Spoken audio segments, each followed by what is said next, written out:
Hi, this is lecture on gametogenesis. I have divided the gametogenesis in two parts. First part, development of ovum from primordial germ cells in case of female, and in second part it is spermatogenesis which occurs in male. In this first part of lecture, that is on oogenesis. Oogenesis is a process of formation of ovum from primordial germ cell, and it also includes release of ovum from ovary, that is secondary oocyte, which is known as ovulation. To make the concepts more simple, I have divided the lecture in two parts: development of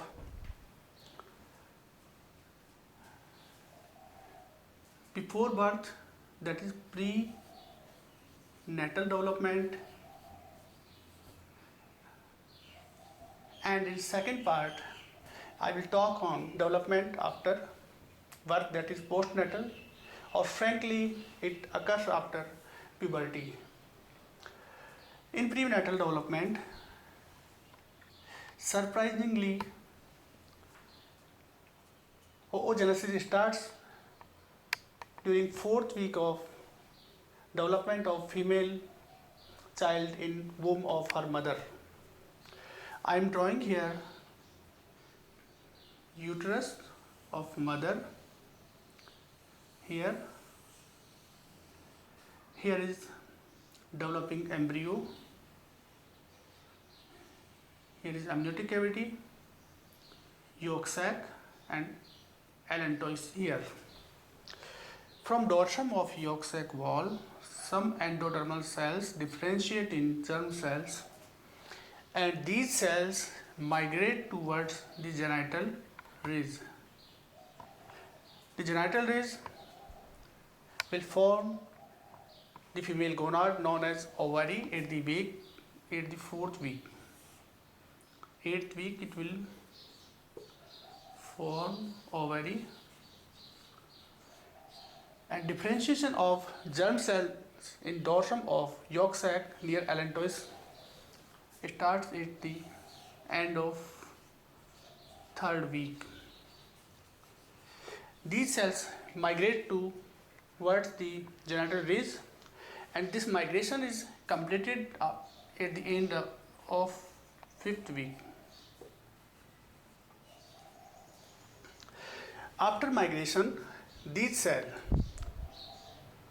will proliferate by mitosis.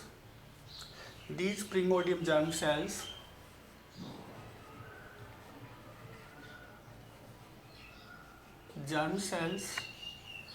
which are having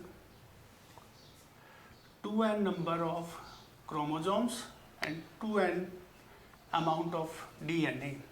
This 2n chromosome, that is 46 in number, 23 are maternal and 23 are paternal. In case of female, 22 pairs are autosomes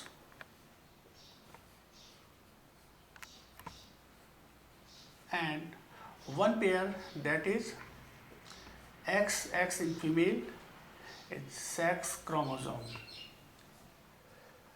So primordial germ cell is having 2n number. When I say small n,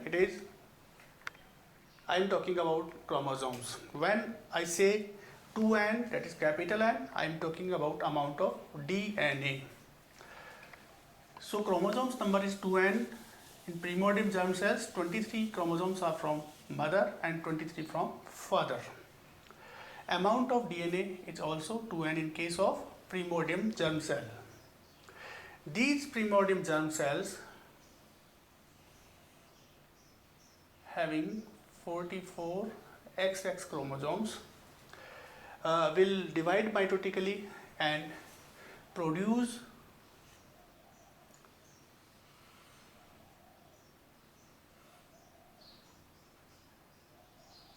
oogonia.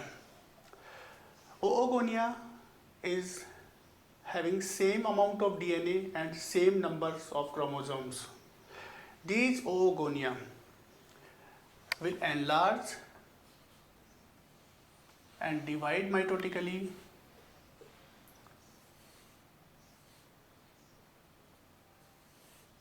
at the 5th month of development. All primordial germ cells will differentiate in oogonia. At the end of 4th month,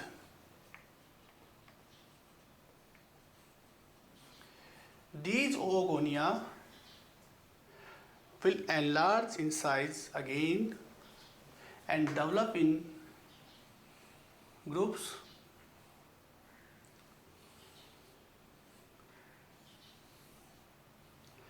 these oogonia will divide mitotically and rapidly in a group.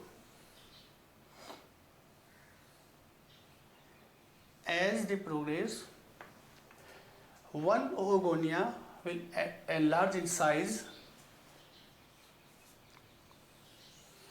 and remaining all will degenerate.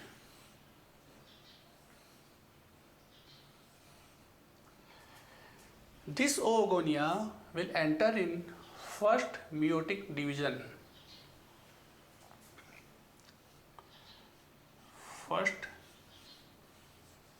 meiotic division. Now this oogonia which has entered in first meiotic division, it will be called primary oocyte. This primary oocyte will have 2n number of chromosomes, but the chromosomes are double stranded. It was single stranded in case of primordial germ cell and oogonia. Now the chromosome is double stranded like this. It was single stranded in case of primordial germ cell and oogonia. And the amount of DNA in primary oocyte is 4n. I can say the numbers of chromosomes is duplicated, that is single stranded to double stranded, and amount of DNA is replicated, that it was 2n, now it is 4n. As the primary oocyte will further develop, it will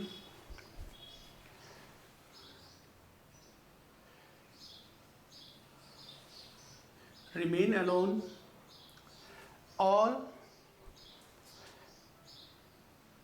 oogonia will disappear, and at the same time a single layer of flattened cells or squamous cells will surround the primary oocyte. These cells will rest on basement membrane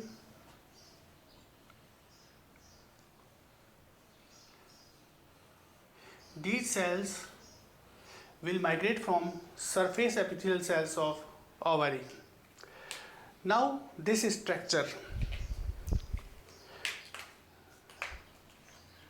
that is primary oocyte having 2 and double-stranded chromosomes and 4 and DNA, and arrested in diplotin of prophase first, surrounded by flattened cells which are known as follicular cells, is known as primordial follicle. Primordial follicle. At the age of 4th and 5th months, there was 7 million oogonia. But at birth, there are only 2 million primordial germ cells, primordial follicles having primary oocyte arrested in diplotin of prophase first. There is no oogonia and no primordial germ cell at the time of birth of female child. There are only primordial follicles having primary oocyte. These cells which surround the primordial follicle are known as follicular cells. These cells secrete an inhibitory chemical or factor which will inhibit the primary oocyte from further division.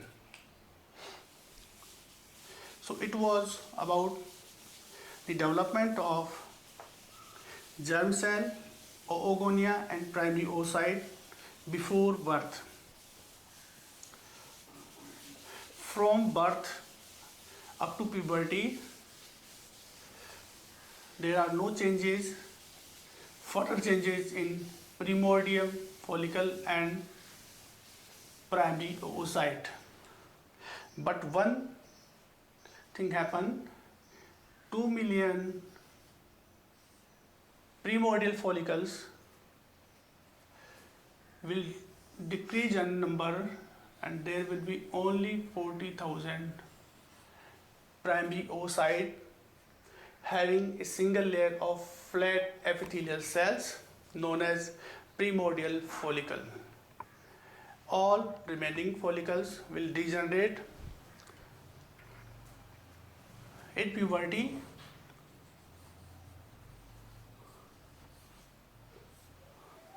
I am drawing a rough structure of ovary. Here is central core of dense irregular connective tissue known as medulla of ovary. It is vascular zone having vessels, nerves and lymphatics. Then outer covering of medulla is known as cortex. Here is cortex of ovary.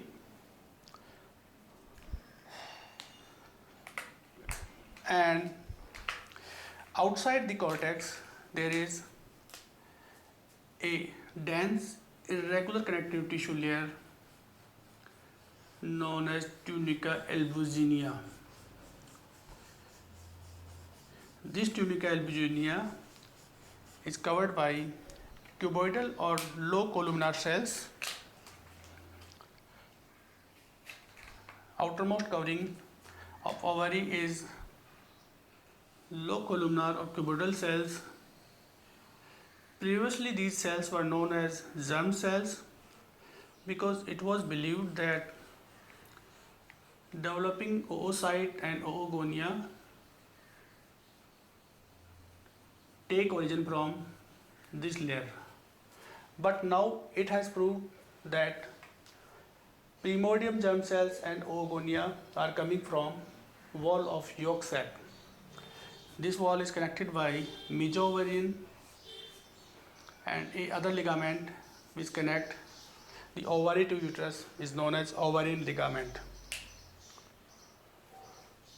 This ovary, cortex of ovary, is having 40,000 primordial follicles having primary oocyte. As you all know, each female is having a reproductive life of 30 to 35 years. In this reproductive life, female exhibits a cyclic change of 28 days in ovary and uterus. In each cycle, in each ovarian cycle, which starts on very first day of menstrual period, a cohort of 15 to 25 primary oocytes, or I can say primordial follicles, will enter in a growing stage. These 15 to 25 follicles will grow, and this growth is influenced by local growth hormones. The initiation of growth is not dependent on FSH or LH hormones of anterior pituitary. I am drawing primordial follicle.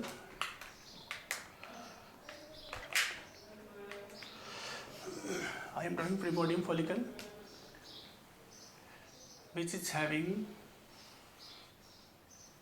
44 XX chromosomes double stranded, and that is 2N double stranded and 4N amount of DNA, and surrounded by a flat layer of follicular cells which rest on basement membrane.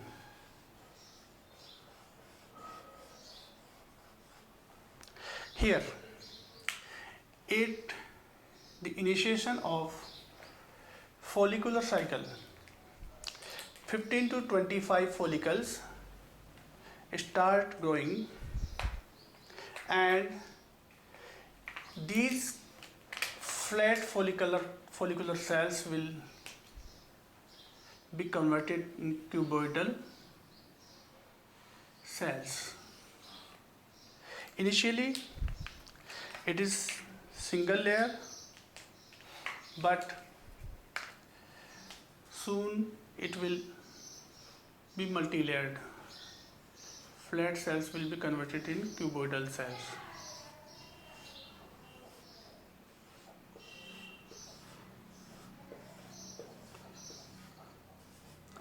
Now this follicle, which is having cuboidal epithelial covering, is known as primary follicle. It is known as primary follicle.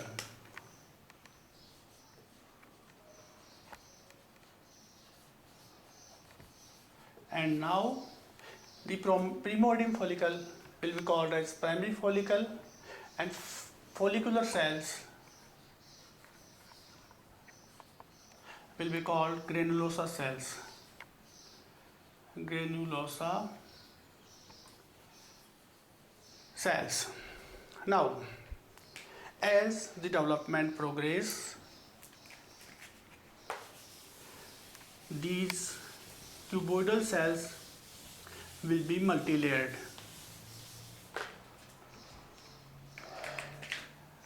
Here is primary oocyte arrested in diplotin of first meiosis due to inhibitory factor from follicular cells. Now basement membrane and multi-layered cuboidal cells. Multi-layered cuboidal cells will cover the primary oocyte, which is dormant in diplotin of prophase first. Now, this growing follicle is known as primary follicle. It was initiation and it is complete primary follicle having primary oocyte arrested in diplotin. Now, what happened? These cells will develop small cavities like this. These small cavities which develop in granulosa cells are known as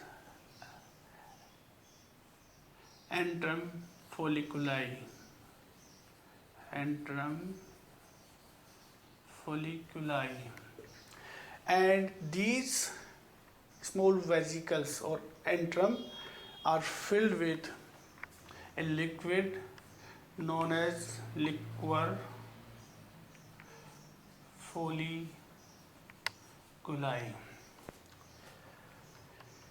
At the same time, these granular cells from outside and primary oocyte from inside will start secretion of a non-cellular material which is formed by glycoprotein and acid proteoglycan.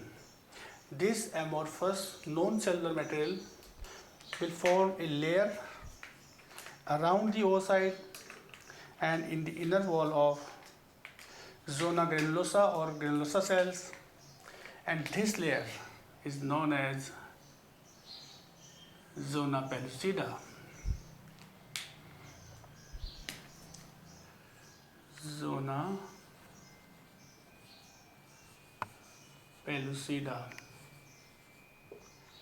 This zona pellucida is non-cellular. The cell membrane of primary oocyte known as vitelline membrane will give some microvilli outside in zona pellucida, and in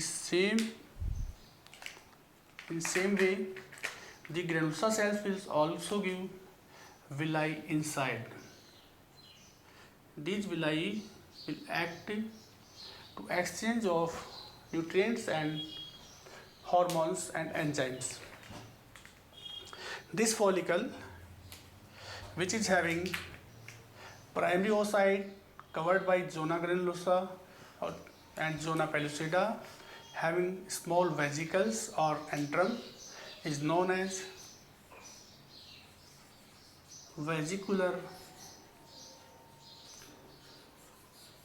follicle.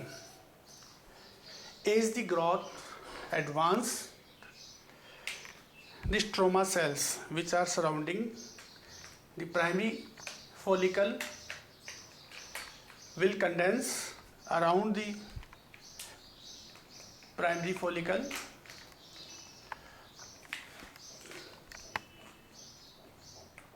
The granulosa cells, this is primary oocyte,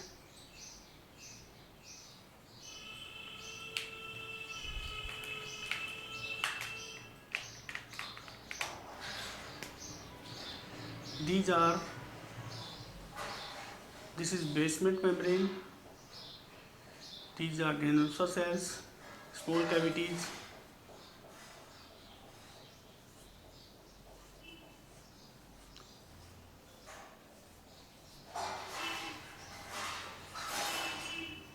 and here is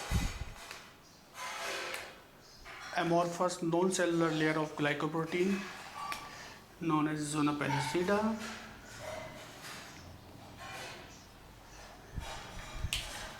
The stromal cells of cortex of ovary will condense around the primary follicle.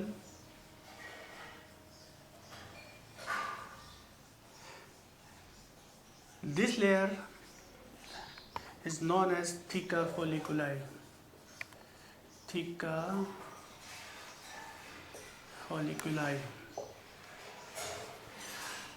Now this is vesicular follicle which is having outermost theca folliculi, zona granulosa having antrum folliculi which are filled with liquor folliculi, zona pellucida and primary oocyte arrested in diplotin of first meiotic division. First meiotic division is heterotrophic or reduction division. Second meiotic division is homotypical and number and amount remains same. Now what happens? These vesicular follicles will be converted in secondary follicle. As I have previously told that vesicular follicle is having multiple vesicles or antrum folliculi. Now these vesicles will coalesce. This is primary oocyte,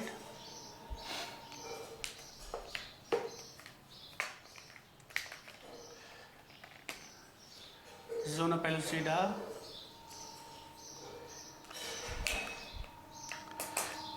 and zona granulosa. Here is basement membrane. Now the primary oocyte becomes eccentric.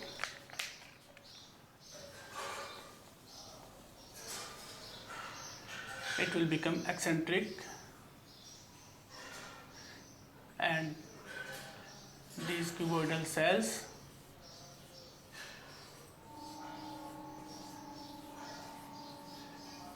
and the all small vesicles will coalesce to form a single large cavity known as antrum.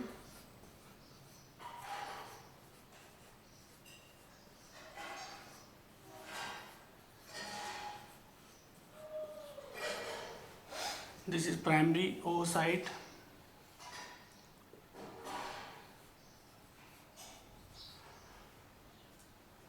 Zona pellucida,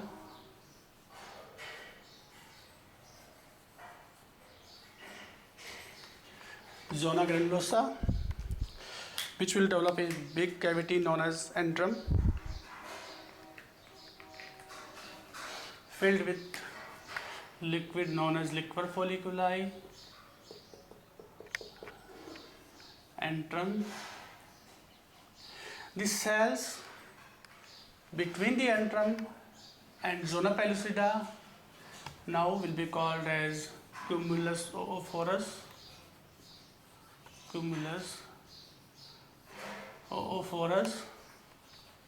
or cumulus ovaricus. These cells present between the peripheral cells of zona granulosa and between zona pellucida are known as discus proligerus. This part of follicle will be called discus proligerus. Now, what happens? The Theca folliculi, which was produced by condensation of stromal cells, will differentiate in two layers. Inner layer is having round cells, multiple layers of round cells. These are round cells which are placed in multiple layers, and outer layer formed by connective tissue and spindle cells and connective tissue. This outermost covering formed by connective tissue and stromal cell and spindle cells is known as theca externa, and round cells adjacent to theca externa is known as theca interna. FSH acts on these theca interna cells, and these cells will secrete androgen steroid precursor hormone. This androgen steroid precursor will diffuse in granulosa cells and in influence of LH, these granular cells will secrete a hormone known as estrogen.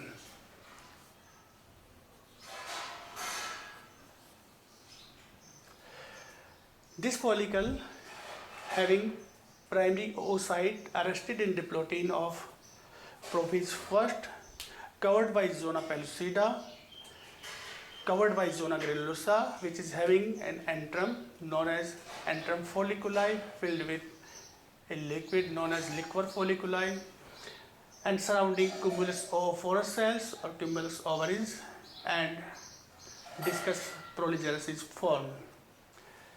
Theca cells will differentiate in inner cellular layer having round cells known as theca interna, and external connective tissue layer with spindle cells is known as theca externa.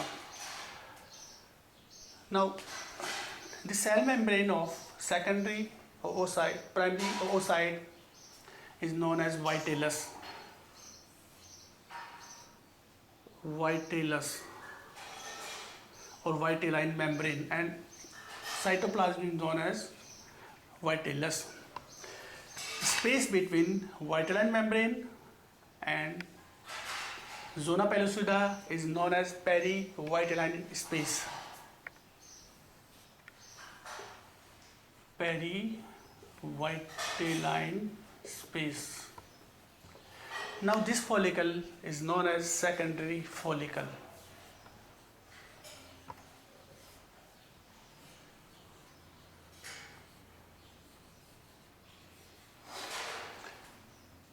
Before 3 hours of ovulation, primary oocyte completes its first meiotic division. This is primary oocyte having 40 X double-stranded chromosomes will form a secondary oocyte having 23X double-stranded chromosomes and cytoplasm, and a very small cell having only 23X double-stranded chromosomes but no cytoplasm. This small cell will reside here, and this large secondary oocyte will take large part of this cavity. This large cell, which is having double-stranded 23 chromosomes, is known as secondary oocyte, and small cell which is having same number of chromosomes and same amount of DNA but no cytoplasm is known as polar body.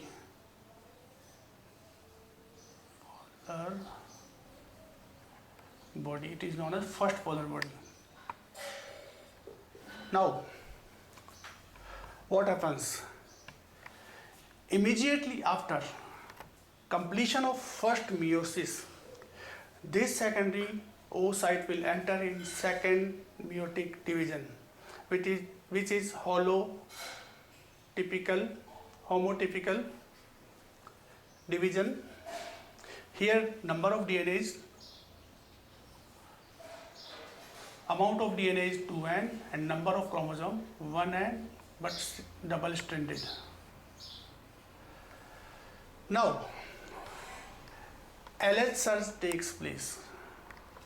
This estrogen, which was secreted by granular cells, will make a negative to positive feedback on anterior pituitary and gonadotropin releasing hormone in hypothalamus. Here is hypothalamus, here is median eminence, pituitary stalk, adenohypophysis and neurohypophysis intermediate lobe. This adenohypophysis will secrete FSH and luteinizing hormone known as LH. Gonadotropin releasing hormone is secreted by neurons of hypothalamus. Now, when LH surge takes place, there will be three happenings will be there. One is secretion of collagenase. Second is contraction of smooth muscles of ovary, smooth muscles of ovary, and third is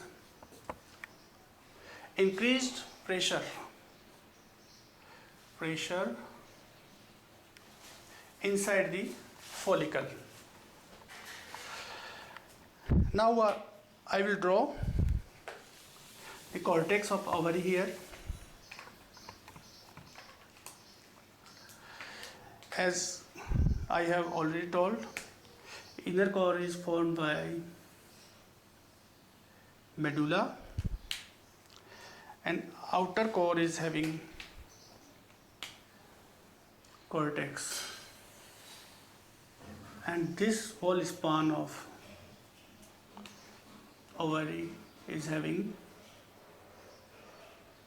this secondary oocyte with polar body surrounded by zona pellucida and having zona granulosa cells. These are known as cumulus ovophorus and in discus proligerus.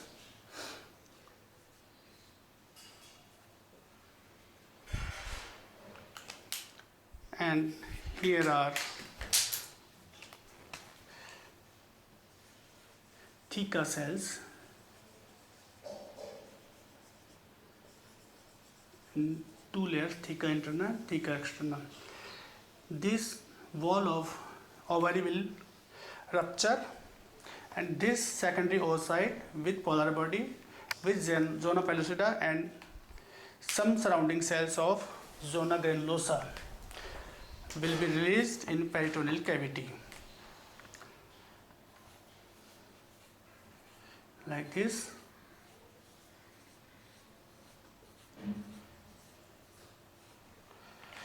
These are granulosa cells. Here is zona pellucida, glycoprotein and acid proteoglycan layer, non-cellular layer. Here is secondary oocyte arrested in metaphase and first polar body in perivitellar space. Now these granulosa cells are known as corona radiata.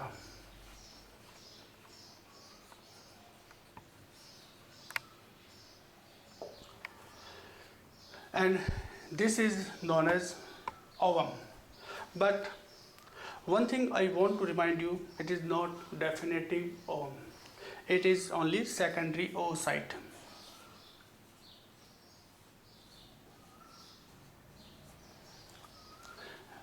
At the same time, when the secondary oocyte is released from ovum, there are fimbriated end of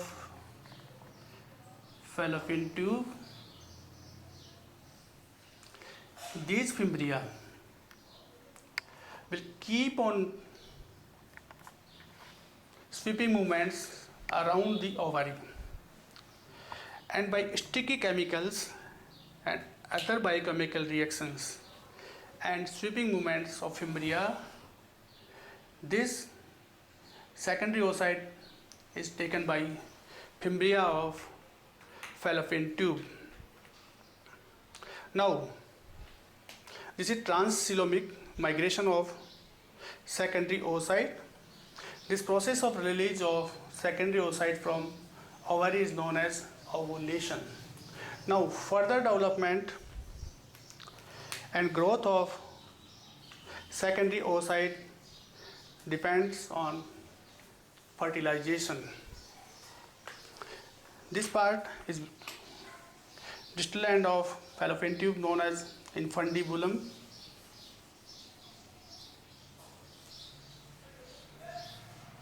Fimbria infundibulum, and wide and largest part of fallopian tube is ampulla.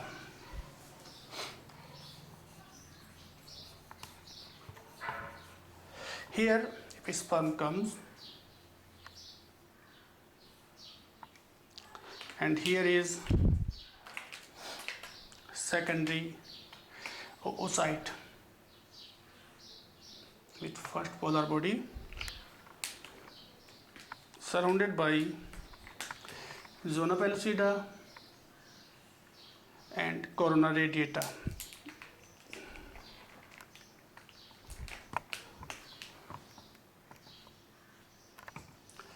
Now, sperm will secrete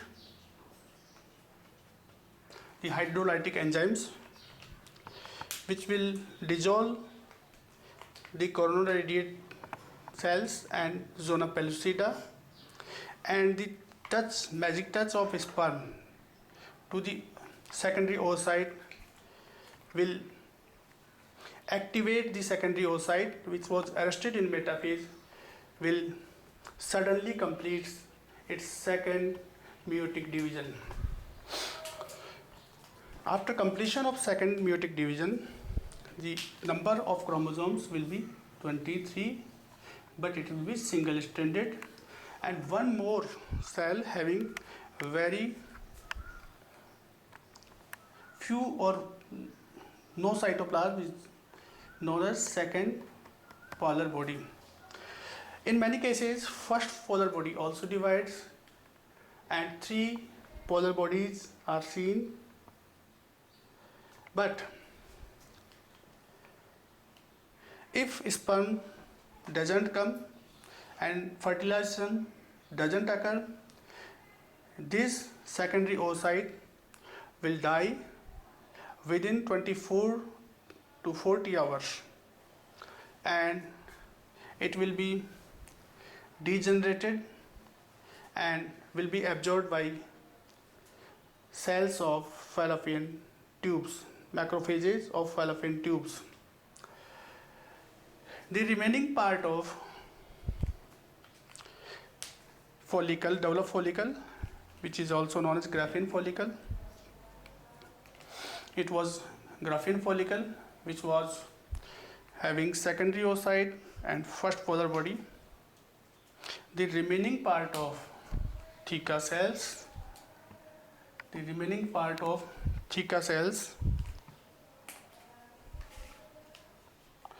and granular cells will remain inside the ovary. These are spindle cells with connective tissue known as Theca externa, and the cells inside Theca externa is round cells known as Theca interna.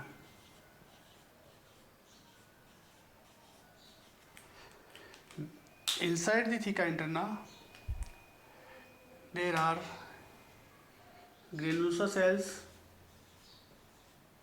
zona granulosa cells,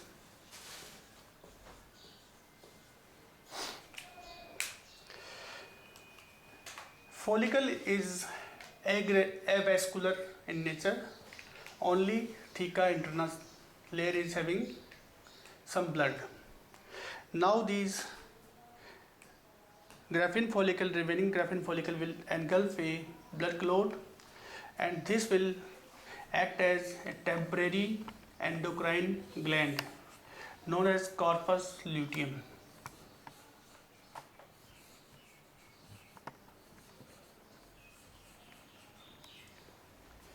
If fertilization doesn't occur, it will having a life of 12 to 16 days,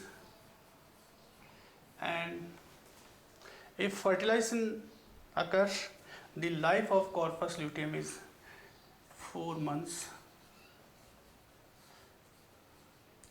If fertilized ovum is implanted in uterus, it will secrete HCG hormone, human chorionic gonadotropin, by cytotrophoblast and syncytiotrophoblaст. This HCG will message the corpus luteum to keep going and secreting the progesterone hormone, which will maintain the pregnancy. So it was all about the oogenesis from very beginning of primordial germ cells up to ovulation and initiation of fertilization. It was my class about oogenesis.